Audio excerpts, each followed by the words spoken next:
Hi, I'm Jonny Berliner, a science teacher, education researcher, comedy science songwriter, and founder of SciTunes, an organisation devoted to helping students learn science through song.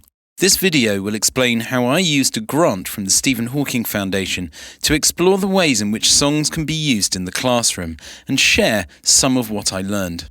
As a science teacher, I regularly use songs in my lessons, but I set up SciTunes when the UK science curriculum changed for 13 to 16-year-olds to be heavily focused on the recall of a huge number of facts. My idea for SciTunes was as follows. Songs should be directly linked to the national curriculum so that teachers could use them seamlessly alongside schemes of work. All resources should be free to access to enable equity for all students. Music videos should be of a professional standard. There should be a variety of classroom resources to accompany each song so that all types of learner could find a way to engage with the learning. And finally, the company should be self-sustaining. Initially, it would use charitable grants, but would generate income from YouTube revenue and through a stage show that could tour schools and theatres.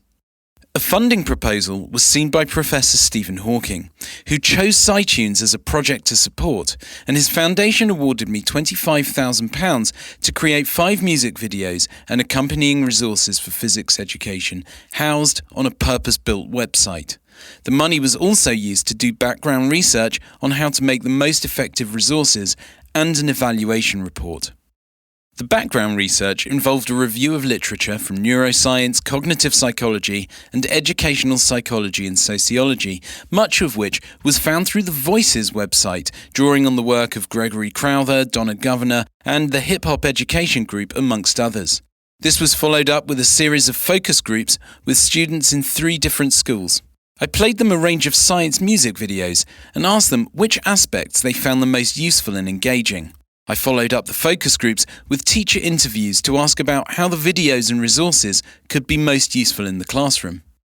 I wrote the songs using learning objectives listed by the exam boards, and they were checked for accuracy by the Institute of Physics education team. I then recorded them with music producer Rajan Katari, and the videos were made by Cosmic Shambles, a production company that specialise in entertaining science content. Research showed that the videos should have a person singing to be most engaging, and almost all respondents said that lyrics should be visible, but we made them optional so that it could be the viewer's choice. It was seen as beneficial to show the science phenomena in the videos, but that would often mean using animations to show unobservable things like electric current. Animation, though, is both expensive and time-consuming, so we could only use it on one song about electricity, and even then, we had to do it cheaply. Students told me that pop music would be the best genre to make the songs accessible, and having videos and songs streamable through YouTube and Spotify was the best way to disseminate them. The resources were designed to encourage as much deep learning from the videos as they could. Missing keywords on the lyric sheets, with definition clues on the back, help with learning keywords and memorizing lyrics. Once finished, students can do lyrical analysis that generates open discussions about the ideas in the lyrics and allows for constructivist learning. There are also multiple choice quizzes, chord sheets, and karaoke backing tracks so that students can write their own lyrics. And finally, a sheet of tips for teachers tells them how to incorporate songs into lessons. To evaluate the success of the videos, I performed them in 5 schools and got students to complete a questionnaire. I also surveyed 22 teachers, interviewed a student, and taught lessons using the worksheets.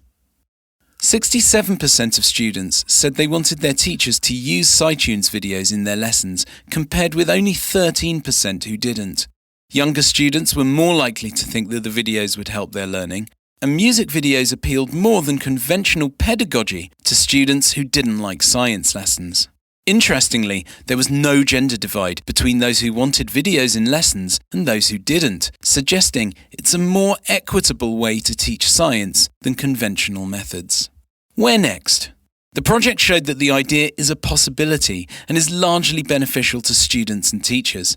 Unfortunately, the pandemic destroyed our revenue streams, but now I'm looking to scale it up, to work with theatre practitioners to improve the stage show, and I want other people to write songs to get more cultural diversity into the way they are written. I would also like to improve the production values to include better animation and to develop the website so that teachers can use it to set and mark homework based on the resources. Over time, I will build the repertoire until the entire curriculum is in song.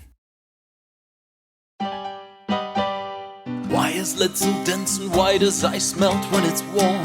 Why do liquids flow and take on the objects separate, but compression and tension and their resistance relate their contact forces like a normal force and friction. Add them together to treat them like there's one. Gamma rays may not be so ionizing, but they go through most things in their way.